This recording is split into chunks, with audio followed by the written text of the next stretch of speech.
আসসালামু আলাইকুম। সংবাদে আপনাদের সবাইকে স্বাগত জানাচ্ছি। আমি ফিরোজ তোহা। শুরুতেই আরবে কেবলস সংবাদ শিরোনাম। বাংলাদেশের সর্বশেষ গুরুত্বপূর্ণ আপডেট সংবাদে আপনাকে স্বাগত। শুরুতেই সংবাদ শিরোনাম, পরে বিস্তারিত। প্রথমে জানাবো, ধলাই নদীর বাঁধ ভেঙে ২৫ গ্রাম প্লাবিত, পানিবন্দী হাজার হাজার মানুষ। টানা বর্ষণ এবং উজান থেকে নেমে আসা পাহাড়ি ঢলে মৌলভীবাজারের কমলগঞ্জে ধলাই নদীর প্রতিরক্ষা বাঁধে দুটি স্থানে ভয়াবহ ভাঙন দেখা দিয়েছে। তে উপজেলার সীমান্তবর্তী ইসলামপুর ও আদমপুর ইউনিয়নের অন্তত ২৫টি গ্রামের কয়েক হাজার মানুষ পানিবন্দী হয়ে পড়েছে। এরপর জানাবো, লামায় পানিবন্দী ৩০,০০০ মানুষ, যোগাযোগ বিচ্ছিন্ন। চট্টগ্রামে পানিবন্দী হয়ে পড়েছে লক্ষাধিক মানুষ। কুড়িগ্রামে পানিবন্দী ২০,০০০ মানুষ। টানা ৫ দিনের ভারী বর্ষণ ও পাহাড়ি ঢলে বান্দরবনের লামা উপজেলায় বন্যা পরিস্থিতি চরম অবনতি হয়েছে। উপজেলার একটি পৌরসভা এবং ৭টি ইউনিয়ন জুড়ে দেখা দিয়েছে ভয়াবহ মানবিক বিপর্যয়। পাশাপাশি চট্টগ্রামে পানিবন্দী হয়ে পড়েছে লক্ষাধিক মানুষ। ধলাই নদীর বাঁধ ভেঙে ২৫টি গ্রাম প্লাবিত হওয়ার পাশাপাশি কুড়িগ্রামে পানিবন্দী ২০,০০০ মানুষ। চট্টগ্রামে বন্যা এবং ভূমিধস কবলিত এলাকা পরিদর্শনে যাবেন বিরোধী দলীয় নেতা বাংলাদেশ জামাত ইসলামের আমির ডাক্তার শফিকুর রহমান। এদিকে বিদ্যুতের বদলে জনগণের হাতে হারিকেন ধরিয়ে দিয়েছে বিএনপি, বললেন হাসনাত আব্দুল্লাহ। গণভোটের রায় বাস্তবায়ন করা তো থাক দূরের কথায়, বিএনপি ক্ষমতায় এসে গণভোট কি সেটাই ভুলে গেছে বলে জানিয়েছেন তিনি বলেন, বিএনপি ক্ষমতায় এসে জনগণের হাতে বিদ্যুতের বদলে হারিকেন ধরিয়ে দিয়েছে। ২০০১ থেকে ২০০৬ সাল পর্যন্ত যখন বিএনপি ক্ষমতায় এসেছিল তখন শুধু বিদ্যুৎ থাকতো না, বরং বিদ্যুৎ আসতো আর চলে যেত। এখনও একই অবস্থা হয়েছে। বর্তমান সময়েও এই বিএনপির নেতৃত্ববৃন্দরা তারা এমনভাবে রাষ্ট্র চালাচ্ছে, দেশের কোথাও বিদ্যুৎ থাকে না, সব জায়গায় বিদ্যুতের পরিবর্তে বিএনপি হাতে হারিকেন ধরিয়ে দিয়েছে। জানাবো, খুলনা জেলা কারাগার থেকে বন্দি পালানো ৩ ঘন্টার মধ্যে গ্রেপ্তার। খুলনা পুরাতন জেলা কারাগার থেকে ইমন মাঝি নামের এক বন্দি পালিয়ে যাওয়ার পর মাত্র ৩ ঘন্টার ব্যবধানে তাকে আবারও আটক করা হয়েছে। এ অবস্থায় আসলে নতুন করে এক ভয়াবহ বিপর্যয়কর পরিস্থিতির সৃষ্টি হচ্ছে। সবাই আসলে বলাবলি করতে শুরু করেছে যে এই ধরনের ঘটনা কোনোভাবেই গ্রহণযোগ্য নয়, কারণ অপরাধীরা জেল থেকে পালিয়ে যাবে সেটা আসলে কেউই মেনে নেবে না বলে সবাই বলাবলি করছে। এরপরই পুলিশের সদস্যরা উক্ত অপরাধীকে আবারও আটক করেছে। এবং সর্বশেষ জানাবো, আর্জেন্টিনার খেলা নিয়ে তর্ক, লেবার সর্দারকে কুপিয়ে জখম। নাটোরের সিংড়া আর্জেন্টিনা ও মিশরের ফুটবল খেলা নিয়ে তর্ক বিতর্কে শামসুল ইসলাম নামের এক লেবার সর্দার বা দিনমজুরকে কুপিয়ে জখমের অভিযোগ উঠেছে স্থানীয় কার্যক্রম নিষিদ্ধ আওয়ামী লীগ নেতাকর্মীদের বিরুদ্ধে। অভিযুক্ত কার্যক্রম নিষিদ্ধ আওয়ামী লীগের কর্মীর নাম শফি মিদা। তিনি সিংড়া পৌরসভার কোতোয়াবাড়ি মহল্লার কাবিল উদ্দিন মিধার ছেলে। প্রিয় দর্শক, এতক্ষণ শুনছিলেন সংবাদ শিরোনাম, এবারে বিস্তারিত। তবে তার আগে বন্ধুরা, অনুরোধ থাকবে এই সংবাদটিতে একটি লাইক দিন। এই চ্যানেলে আপনি নতুন হয়ে থাকলে আমাদের সংবাদটি দেখতে দেখতে চ্যানেলটি সাবস্ক্রাইব করে রাখুন। কমেন্ট করে বন্ধুরা আপনার মূল্যবান মতামত জানিয়ে দিন আপনি বিশ্বের কোন দেশ থেকে বা বাংলাদেশের কোন স্থান থেকে আমাদের সংবাদটি দেখছেন এবং শুনছেন। আর বন্ধুরা, সংবাদটি আপনার সোশ্যাল মিডিয়া ফেসবুকে শেয়ার করে বন্ধুদেরও দেখার সুযোগ করে দিন। আজকের এই সংবাদ সম্পর্কে আপনার মূল্যবান মতামত কমেন্ট বক্সে কমেন্ট করে জানিয়ে দিন। গাজা যুদ্ধে আপনি যদি নিরীহ ফিলিস্তিনিদের ভালোবেসে থাকেন বন্ধুরা, কমেন্টে ইয়েস লিখে পুরো বিশ্বকে আমাদের এই তাজা আপডেটটি দেখার সুযোগ করে দিন। এবারে বিস্তারিত। ধলাই নদীর বাঁধ ভেঙে ২৫ গ্রাম প্লাবিত, পানিবন্দী হাজার হাজার মানুষ। টানা বর্ষণ এবং উজান থেকে নেমে আসা পাহাড়ি ঢলে মৌলভীবাজারের কমলগঞ্জে ধলাই নদীর তীররক্ষা বাঁধে দুটি স্থানে ভয়াবহ ভাঙন দেখা দিয়েছে। তে উপজেলার সীমান্তবর্তী ইসলামপুর ও আদমপুর ইউনিয়নের অন্তত ২৫টি গ্রামের কয়েক হাজার মানুষ পানিবন্দী হয়ে পড়েছে। পাহাড়ি ঢল অব্যাহত থাকায় ধলাই নদীর পানি বৃহস্পতিবার ৯ জুলাই সকাল ৯টায় বিপদসীমা ৩৩ সেন্টিমিটার উপর দিয়ে প্রবাহিত হচ্ছে। স্থানীয় সূত্র থেকে জানা গেছে, গত বুধবার রাত 9টার দিকে ইসলামপুর ইউনিয়নের মোকাবিল এলাকায় এবং বৃহস্পতিবার সকালে এক ইউনিয়নের গঙ্গানগর ধলাই নদীর তীররক্ষা বাঁধ ভাঙন দেখা দেয়। বাঁধ ভেঙে পানি প্রবল বেগে বিভিন্ন এলাকায় প্রবেশ করতে থাকে।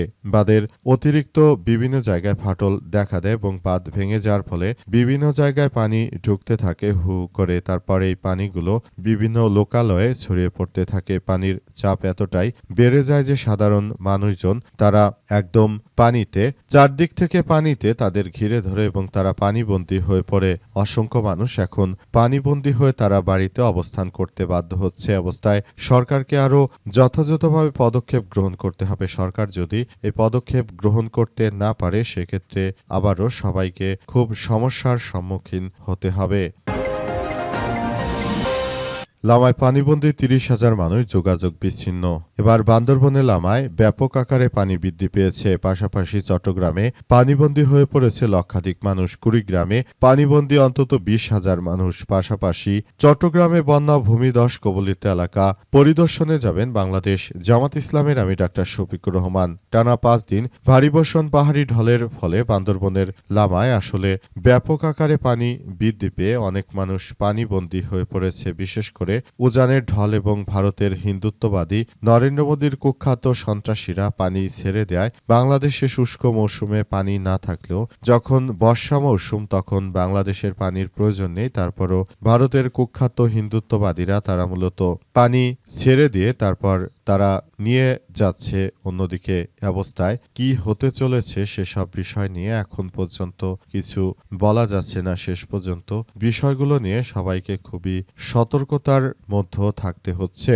সবাইকে যে কোনো মূল্যে এই বিষয়গুলো নিয়ে খুবই গুরুত্ব সহকারে কার্যক্রম চালিয়ে যাওয়ার মধ্য দিয়ে মূলত সবাইকে এগিয়ে যেতে বলা হচ্ছে। অবস্থায় আসলে নতুন করে কি হতে চলেছে সেটি এখন পর্যন্ত বলা যাচ্ছে না। দেখা যাক শেষ পর্যন্ত বিষয় কোন দিকে যায় সেটি। এই পানিবন্দী মানুষের জন্য সরকার কি কার্যক্রম চালায় বা কতটুকু ভূমিকা রাখে সেটি এখন পর্যন্ত বোঝা যাচ্ছে না। সরকারের পক্ষ থেকে বিভিন্ন কথা বলা হলেও জামাত ইসলাম কিন্তু এ পর্যন্ত আসলে অনেক ব্যবস্থা গ্রহণ করেছে, কিন্তু সরকার তেমন দৃশ্যমান কোনো পদক্ষেপ গ্রহণ করতে পারেনি। এই বিএনপি জনগণের হাতে হারিকেন ধরিয়ে দিয়েছে বললেন হাসনাত আব্দুল্লাহ। জাতীয় নাগরিক পার্টি এনসিপির নেতা হাসনাত আব্দুল্লাহ বলেছেন যে 2001 থেকে 2006 সালে যখন বিএনপি ক্ষমতায় এসেছিল তখন কোনো বিদ্যুৎ থাকতো না, আবার একই কায়দায় বর্তমান তারা নিয়ে যাচ্ছে। তারা আসলে রাষ্ট্র চালাতে পুরোপুরি ব্যর্থ। তিনি আরও জানিয়েছেন যে এই বিএনপির দ্বারা কখনোই কোনো ভালো কিছু হওয়া সম্ভব নয়। তিনি আরও জানিয়েছেন যে বিএনপি শুরু থেকে যখনই ক্ষমতায় এসেছে আসলে তখন থেকেই তারা পুরোপুরি ব্যর্থ হয়ে গেছে বলে জানান হাসনাত আব্দুল্লাহ। তিনি আরও জানিয়েছেন যে তারা ক্ষমতায় আসার পরই আগে আমরা দেখতে পেয়েছিলাম যে কোথাও কোনো লোডশেডিং হয় না, কিন্তু বর্তমান বিএনপি ক্ষমতা আসার পরই সারা দেশ জুড়ে আবারও যে পরিমাণ লোডশেডিং হচ্ছে, তারা গণভোটের কথা বলে ক্ষমতায় এসে তারপর গণভোটকে বাস্তবায়ন করতে চাইছে না। এটি হচ্ছে বিএনপি। তারা যদি এভাবে চলতে থাকে তাহলে ভবিষ্যতে হাসিনার থেকেও আরও কঠোর পরিণতি বিএনপির ভোগ করতে হবে বলে জানান তিনি। এবং তিনি দ্রুত তারেক রহমানকে গণভোটের রায় বাস্তবায়ন সহ সব বিষয়গুলো নিয়ে চলমান বিষয়বস্তু নিয়ে তিনি প্রশ্ন তুলেছেন এবং তিনি গণভোটকে বাস্তবায়নের কথা জানিয়েছেন। কিন্তু তারেক রহমানের পক্ষ থেকে এখনো গণভোটের রায় নিয়ে তেমন কোনো পদক্ষেপ আমরা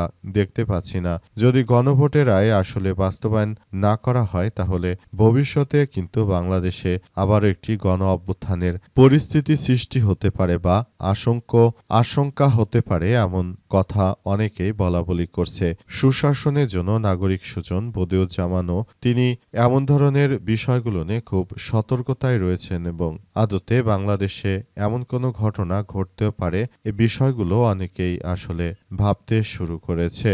তবে শেষ পর্যন্ত বিষয়গুলো কোন দিকে যায় সেটি এখন পর্যন্ত বলা যাচ্ছে না।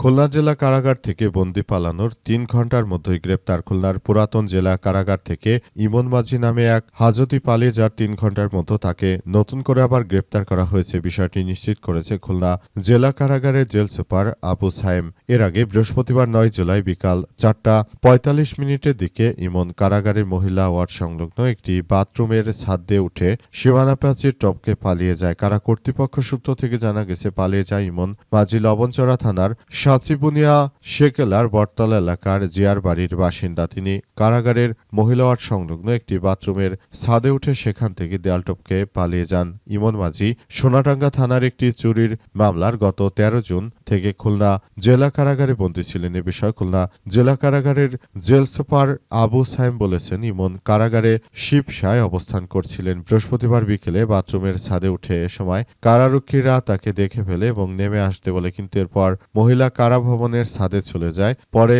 তার ভাড়া বাড়ির আশপাশ থেকে ৩ ঘণ্টার মতো তাকে গ্রেপ্তার করা হয়েছে বলে জানা গেছে। তিনি খুবই ধূর্ত একজন মানুষ এবং তিনি মূলত সেখানে ধূর্তভাবে তার কার্যক্রম চালিয়ে যাচ্ছিলেন বলে এমন কথাই শোনা গেছে। এরপরেই তাকে আবারও পুলিশের সদস্যরা অভিযান চালিয়ে ধরে ফেলেছে। অবস্থায় তিনি পালিয়ে তো যেতে পারেননি, বরং তিনি উল্টো পুলিশের হাতে নতুন করে দফায় দফায় আবার মার খাচ্ছেন। শেষ পর্যন্ত তার এই পরিণতি তাকে আবারও জেলেই নিয়ে আসলো।